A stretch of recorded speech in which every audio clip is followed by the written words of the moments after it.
Good evening, everyone.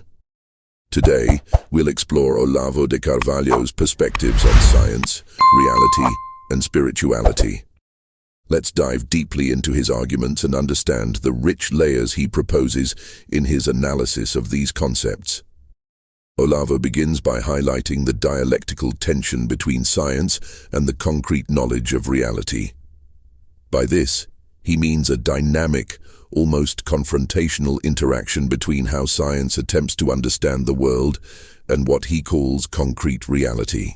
According to him, scientific knowledge is a limited method that extracts a specific segment of the universe to study in a controlled way. So, he suggests that science does not encompass all of reality, but focuses on phenomena that can be repeated and measured, as seen in laboratory experiments. He warns that failing to see this limitation can lead people to metonymic thinking, that is, taking a part for the whole. In other words, people assume that the portion of reality science observes represents the whole of reality. He cautions that this distorts our understanding of science, as it's not an image of total truth, but only a repeatable, measurable fraction of the world. Olavo brings up Akiane Kramarik as an example of the complexity in human experience that science cannot reach. Akiane, a young painter, claimed at age 4 to have had visions of Christ and heaven, and then began painting with extraordinary skill. Her family was atheist, with no religious influences, yet Akiane created detailed, technically advanced religious paintings.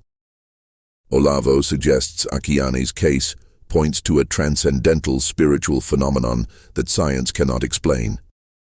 Akiane's art, he believes, is more than mere skill. It demonstrates authentic spiritual content. He argues that the fact Akiane mastered artistic technique without formal training reinforces the authenticity of her spiritual experience, suggesting her talent is a divine manifestation. For him, this is an example of a truth accessed spiritually beyond the reach of scientific tools of control and analysis.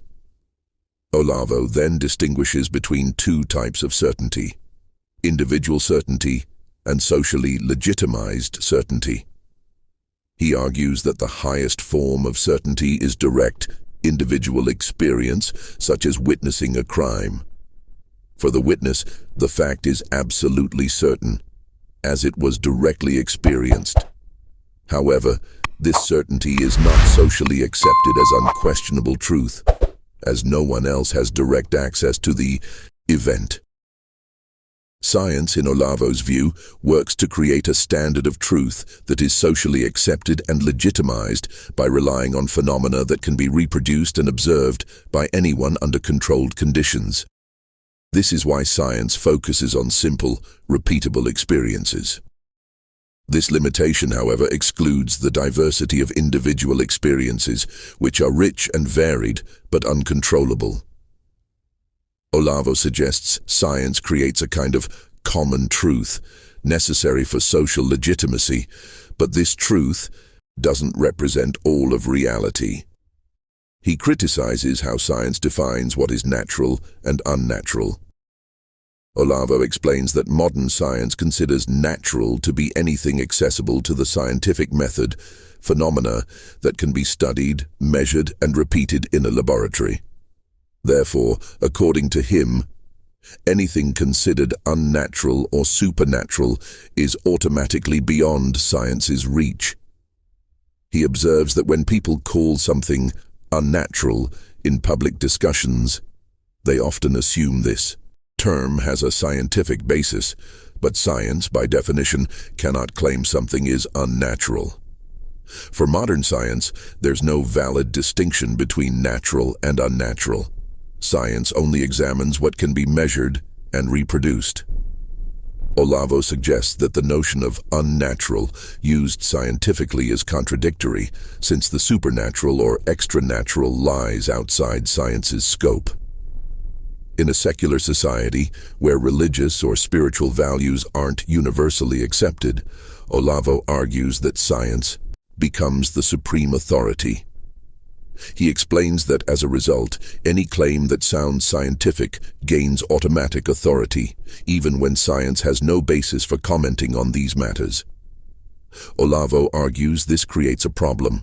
By assuming science can speak about all of reality, we disregard other forms of knowledge, especially those that address subjective and spiritual aspects.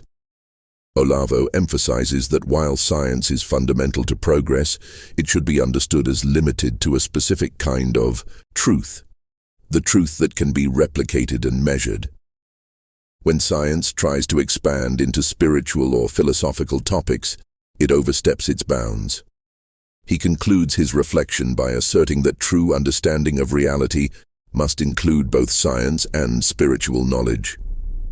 For him, science is not absolute truth, but a system that examines specific, repeatable aspects of human experience. Spiritual, individual, and transcendental experiences are not measurable, yet they are essential to comprehending the fullness of existence. Olavo invites us to reflect on science as a powerful but limited tool, offering only a fraction of human understanding.